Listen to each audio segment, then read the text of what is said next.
Billy Wright, Steve Bull, potentially one of the two teams to go from top division to bottom in consecutive seasons. I've not double-checked that one. And, of course, the great Andy Much. There lies my complete knowledge of Wolverhampton Wanderers. Thankfully, Roy and Pete remember all of the above and more, and we're joined by Andy Westwood, Professor of Wolves at the University of Teams Named After Animals. I'm jesting, of course, because the season's been so terrible for both of us. So let's start with how sympathetic you are, Andy, that Manchester United have drawn yet again and missed the chance to go fifth.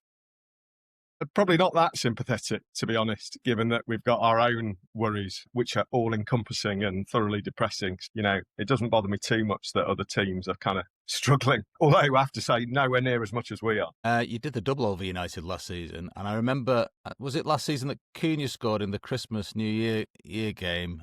Sort of first he'd really come to attention for us, I think. Yeah, Cunha, well, you know, look after him. He's a good man. But without him, we look shockingly poor. And, you know, you realise how many players he kind of carried and how much of our goal threat he kind of offered through the whole season, actually, and the season before that. So, you know, we knew he was going to go, but it doesn't make any easier when you watch us line up without him. And Monday night will be tough for the Wolves faithful to see him in your colours, but I'm sure we'll get over it. See the big difference then?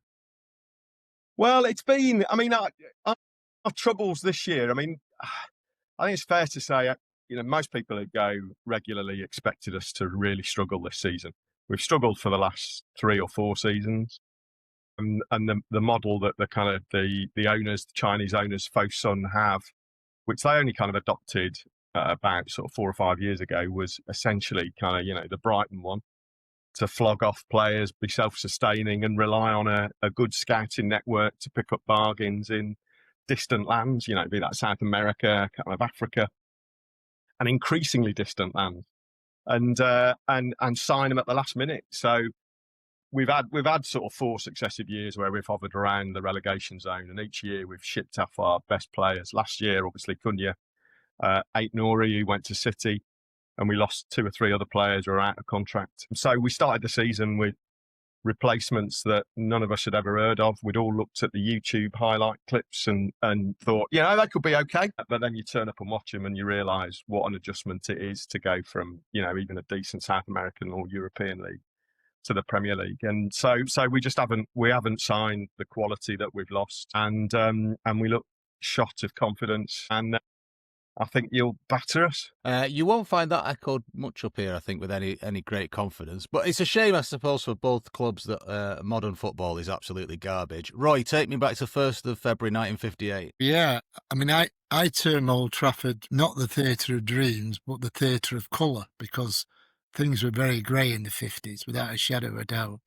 And when you saw the opposition shirts, such as the old gold of Wolves, it just lifted, you know, your real colour, even the grass on the bloody pitch, you know, it lifted you. But on Saturday, the 1st of February, 1958, which is an iconic date for United fans because of the Arsenal game away, I was at Old Trafford for a top-of-the-league Central League game with Wolverhampton Wanderers, who were in Jack Gantry got killed the following Thursday. Jackie Blanchard, who would never play again due to his injury. Johnny Berry, who would never play again due to his injury. Billy Whelan, who got killed, and David Pegg, who got killed. And they also had Alec Ross and Colin Webster. You know, a really good side. And the Wolves rejoiced with a good side. It finished up 4-3 to United. But the other entertainment to it was the scoreboard, because the scoreboard was giving the score every 15 minutes from the Arsenal. He opens the letter A always. And he take out the naught for the Arsenal, put it back in, they put 3 in for United. 3-0. Sorry, 1-0, and then by half hour it was 3-0. Then it went to half time, still 3-0. It's 15 minutes into the second half, it went to 3-2. And then after half an hour, it was 4-3. And people just turned about, because there was no Alan Keegan in them days talking to you over the microphone, telling you what's happening. We all waited and they just put the score up high. And 10 players played that day, 5 at Arsenal, 5 at United. he would never play football again. 81 got through. So it was a really, and well, that day was okay, but the following Thursday wasn't great. But Wolves, without a doubt, in the fifth, as United, I think the two of them in the 10 years won 5 titles. United definitely won 3, I think Wolves won 2. And they were the side. They really were the side of the 50s. Any of the other champions in the 50s were just, well, interloper. They were a great club. United were a great club. And hopefully both will return.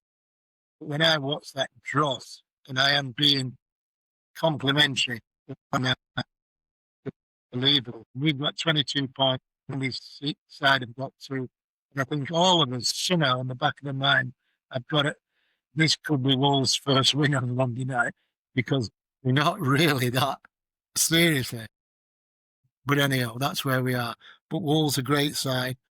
A lovely story about Peter Broadbent. Have you heard that one? Have you heard it, Andy, from Wilf McGuinness? Well, Wilf McGuinness made his debut in 1955 against the Wolves, Old Trafford. And incredibly, that game finished 4-3, I think. And before the kickoff, Jimmy Murphy goes to Wilf and says, "What are you looking forward to today?" He said, "Well, my debut, Mr. Murphy." He said, "No, you're looking forward to your win bonus." He said, "And their number 8, who you're marking, Peter Broadbent, he's going to take that win bonus off you." "What would you do with your win bonus?" "Well, give it me, man." "Right. He's going to take that win bonus off you that you're going to give to your man. Make sure you don't let him." So they go out there, and Peter Broadbent was a perfect gentleman, a very, very good footballer. And he wished Wilf all the best on his debut, and he's holding to F off. And they were kicking hell out of him. And then at the end, he walks over and the pair of them walks off arm in hand. And that was a memory of a different generation. Did the fact that Wolves played those European games, which were, I think, exhibition matches, contribute to this? Yes. United really wanting to go into Europe? Well, it contributed to Europe wanting to go into Europe, because I think it was the Onved game, which I remember was on the television, a very unusual thing, and Wolves watered the pitch to make it look like Westminster Lake, but they still beat Onved, who the year before had about 6 of the Hungarian side that had beat England. Nobody remember that they still beat Spain in the following Budapest. But Wolves beat them 3-2, I think, and that became the key momentum to our European floodlight games. And of course, Busby, it's the Hungarian side, and he really wanted to go into Europe. And we broke the bond, and people got to remember that it was Busby's determination to get us to win Europe, because our football league had told Chelsea, who'd won the league in 55, what to enter. And Chelsea demurred. They told United what to enter. United told them, "No, we are." The story about Sir Stanley Rouse was big mates with Busby. He was head of the Football Association. And he pointed out to the Football League they only had the jurisdiction over all their clubs on like a Saturday, because midweek there was very few midweek games, unless it was Christmas or Easter. And unless United didn't turn up for the on Saturday, they had no jurisdiction to stop it. And that goes another story of why United took off on the third time on a snowy afternoon on a Thursday, because incidentally they were going to play Wolverhampton Wanderers on the Saturday in a top of the table game. We'll get to Molineux, I'm sure, very soon, and I mean the stadium as well as Pete. But Andy, what's remembered about that from Wolves' perspective? Then, from I know you started going in the 70s. Well, you can buy the replica kit from the Honved games in the club shop, because it was the first shiny kit, because it was made to sort of reflect the floodlights in the those kind of those what were exhibition games. Like all the other kits, they're heavily reduced at the moment. So if anyone's kind of interested in recreating them, you can probably buy 10 of them for 50 quid. You know, you look at it. I mean, obviously, most people who turn up week in, week out, it's, you know, they know the history, but they weren't there. And the vast majority of them kind of, you know, didn't start going until many, many years after. So they're much more familiar with Steve Bull than they are with Billy Wright.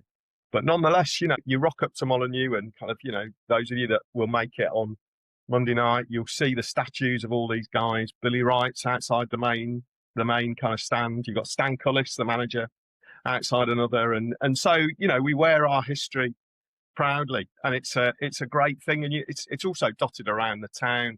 I still call it the town rather than the city. So, it's something that we feel kind of, rightly proud about. And if you pop into the Football Museum in Manchester, you'll see a kind of fantastic little section on it. I mean, that kind of gets you going, because it's, it's about the club, it's about the place, and it's fantastic. But it also feels like a very long time ago. Speaking of which, Pete, ironically named Molineux, 1960s and 70s cup games. Yeah, well, they kind of really stood out, because we've not had that many great league games in the years I've been watching. One of the best ones was the recent one where we won 4-3 with that Kobe Mainu late goal. But the cup games have really featured, and one of my early away games that my dad took me to was 65 Cup. I think it was the 5th round, and we'd met Wolves for the second time 2 years on the run in the cup. The season before, they'd played a night match replay down at Molineux, and United were 2-0 down and ended up winning 5-3. Anyway, in this game, the second game, the one that my dad took me to, Wolves went 2-0 up in the first 9 minutes. But again, we came back and won 4-2. There's some iconic pictures of Lord Best and Charlton from that game where after each goal scored, one's hugging the other or one's arms up in the air, and the pictures that have stood the test of time. So my initiation with Wolves was those great cup games down there. The ground was amazing. That triangular roof was quite novel that you had, along the side. That massive south bank, you had an end that was too big for the home fans. The home fans went in the north bank, didn't they? And the away fans then went in the south bank. I once went from top to bottom, and it took about 10 minutes. It was a huge cop, a huge spine cop that Wolves had. Very memorable. But then when I was a bit older, I was going under my own steam. United had come back out of the second division, 75-76. Played Wolves in the 6th round, drew 1-1 at Old Trafford, and went down to Molineux again for the replay. And blow me, Dockside, which was a very good side, it was on its way to 2 consecutive cup finals, found themselves 2-0 down again. So for the 3rd time in 10 years, we're 2-0 down at Wolves in the cup. And again, United fought back and won 3-2. A song started on the terraces that night, 2-0 down, 3-2 up, now we're going to win the cup. And it was just great. Great night, fantastic night. Full house, probably about 50,000 in there, and it was rocking, with both sets of supporters. Sadly, we did go on and win the cup. A guy called Bobby Stokes thwarted us in the final, but superb matches those. And I always love going down there, and not just because it's my namesake. I mean, Roy talked there about the gold of Wolves. It did stand out. That impact they had in, I think, the late 50s and early 60s influenced schoolboys even in Manchester. If you didn't have a United or City kit on, you'd have a Wolves or a Tottenham one on, because some lasses went for that, But that coming together is, I think, of Wolves wanting to play foreign sides. TV was just coming on board. Commercial air flights were coming on board. And I think it was L'Équipe, wasn't it, the French magazine, that said, well, why don't we have a European Cup instead of these friendlies between Honved and Moscow Dynamo and Wolves? Let's find out who can be champions of Europe. And that's how the European Cup started. But Wolves were very much at the cornerstone of that. So for me, they've always been a very great old English club. And I thought the last few seasons, it's great to have you back in the Premier League, but not sure how long that's going to last, Andy. All right. creamermanchester1878@gmail.com if you want to get in touch. Stalkers on the socials as well. All of the socials we're on. Stalkers like your life depended on it. We're all hoping that Roy's internet has caught up to the modern times. Was a bit glitchy earlier, so apologies if that came through. It's probably all right, given this software. And anyway, he's still getting his news from Alan Keegan. So, Pete, Bruno Fernandes made his debut against Wolves, and it's also their fault that Solskjaer is no longer in charge. Well, yeah, we had that funny time, didn't we, in the kind of 2019. Wolves had come back up. They were very, I won't say they were drab game between us, but they were low-scoring games. We played in the league a bit, and we played in the cup. I think that Bruno Fernandes made his debut 1st of Feb, I think, against Wolves in 2020. And I remember seeing him playing his first 4 or 5 games just before COVID struck and the games had to be stopped. Else it was a bit of a Cantona-esque moment. I was probably getting my hopes up too high. And he really did add something to the team in those early days. Of course, he still does, but you could see it.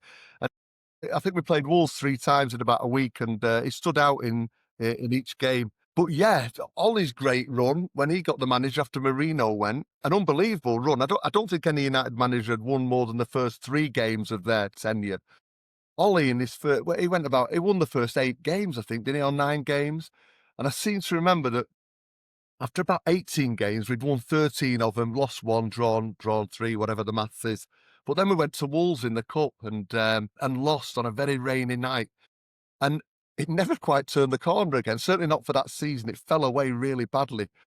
Solskjaer had just got appointed permanent manager, but I don't know what it was that Wolves did, Andy, but it really thwarted that run. We thought we were on our way to Wembley, and Ollie was the guy to take us back to the days of Fergie and Busby, but you thwarted us. Yeah, well, that was Diogo Jota scored the winner that night. Yes, of course. And he sort of, classic kind of Nuno break from the back, pelted forward, and I think he left Luke Shaw on his backside and spanked it in. And so that was a big Molineux night under floodlights. The place was absolutely rocking. Incidentally, I was at Old Trafford the day Bruno made his debut. That was a drab game. It was 0-0. By so the way, it wasn't one to really remember quite as fondly as that quarter final. But we went on then to Wembley and lost to Watford. So it was that was our kind of high point that season. Around that time, By we the had way- some really good by the results way- against us, I thought, Andy. Is that the best Wolves side you've seen in the 1990, 1921 time that you've seen in your time, or have you seen a better one? Yeah, I mean, I have to say it's in terms of the standard of football and kind of the level of football, there's no getting close to that. But there are 2 other sides that I kind of remember as fondly. There's the first side. 'Cause it's always the first side that you go and watch, and kind of in the sort of late 70s, early 80s, it was John Richards who played in the 76 quarter final, who was my hero at the time, as he was everybody in Wolverhampton.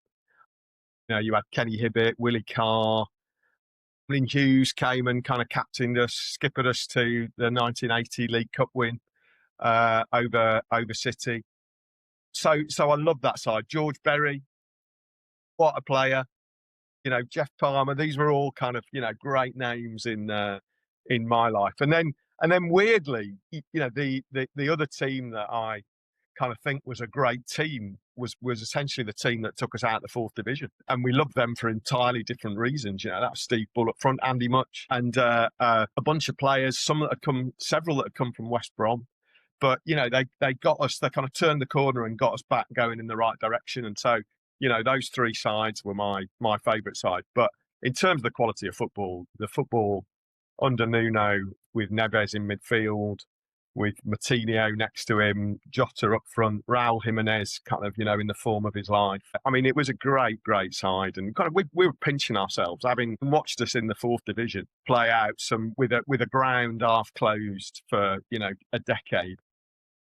To then be at those sorts of games, quarterfinals against Man United, semi-finals, being in the Premier League, all of us who'd been through that, and we'd watched us, the kind of legendary game that all Wolves fans claim they were at, which was our lowest point, was losing away at Chorley after 2 replays. And I was a student at Manchester at the time, so I was there because it was only just down the road. But if you'd been that low to be that high, watching football of that standard at the highest level with those players, it was almost too good to believe. We were pinching ourselves and pinching each other. Sadly, not anymore. Just to point out, 2 points actually. Firstly, Ollie Solskjaer will be available Tuesday morning if things go wrong for 6 months.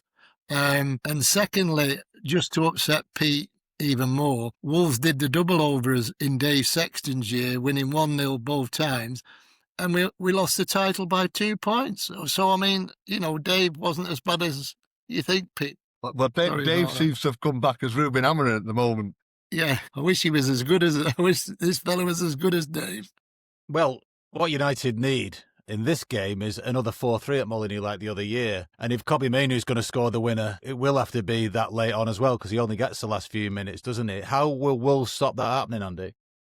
Well, no, I was at that game, and that was I remember with most of the kind of Man United fans, I was on the platform at the station when Mainoo's goal went in, because it was like it was on Amazon, so it kicked off at like 8:15 or something stupid. And the last train back to Manchester kind of was 10 minutes before the end of the game. So the vast majority of your lot, and I was obviously one of the only people going back to Manchester from Wolverhampton, basically left, and United were 3-1 up. Wolves clawed it back. Everyone's sort of on their phones on the station. I'm kind of screaming at 3-3, and then Mainoo sort of kills it for us. But yeah, for Monday, I mean, we'll essentially line up with the same formation as you lot. So we'll play through. It will be so that'll be a joy for you to watch. That may make Amorim happy that he's coming up against something he understands. But it's still early days for our new manager, Rob Edwards, and he was pretty angry after the Forest game on Wednesday night, which I was at, because we were shocking.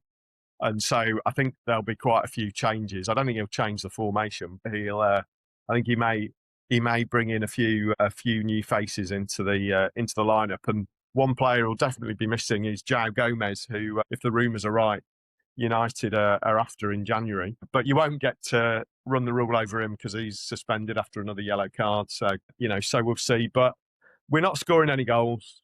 We're looking very, very short of ideas up front. We are shaky at the back, and the crowd get on top of them as we do, and things usually fall to pieces somewhere midway through the first half. So, I'd be reasonably confident if I were you, despite kind of your last few performances and your lack of faith in the manager. Way to end this podcast with the disgraceful accusation that television companies such as Amazon don't look after match-going supporters and train times. I'm sure that can't be true. Do Slade support Wolves? Yes, some of them. I just wanted to know. Does it impact at all? Because West Brom have the sort of comedian fans, don't they? Fine band. Noddy Older is a personal hero of mine. Dave Hill used to live up the road. But they're eclipsed in the kind of Wolves folklore by Led Zeppelin and Robert Plant. So you'll see on Monday night, we come out to a mix of a whole lot of love and cashmere. Yeah, that's what I was thinking of, not Slade. So, you'll enjoy that. But, that was the 70s. That was our sort of golden era in musical terms. In fact, one of the first games I went to in the 70s was a Wolves was a testimonial, Derek Dugan's testimonial. And in those days, there used to be like a showbiz game or something before. And so it was the Wolverhampton Showbiz 11 versus the Tiswas Showbiz 11. And Robert Plant played up front for the Wolverhampton Showbiz 11. Against Spit the Dog? and Sally James. I mean, you'd think you'd struggle to kind of make up an entire 11 out of Wolverhampton Showbiz superstars. But I think, Robert Plant was a pretty good centre forward. I would be more worried about how they managed to cobble together enough clones of Chris Tarrant. Anyway, Andy, thank you so much for your company. I've really enjoyed it. Some great knowledge there, some great history, I think. We're all off to berate Roy now for being born just too late to have talked about the Wolverhampton-born Jack Rowley, or to find out if it's pronounced Rowley. Thanks for listening, watching, enduring, and so on. More on the trams, Bab. Cheers, Andy.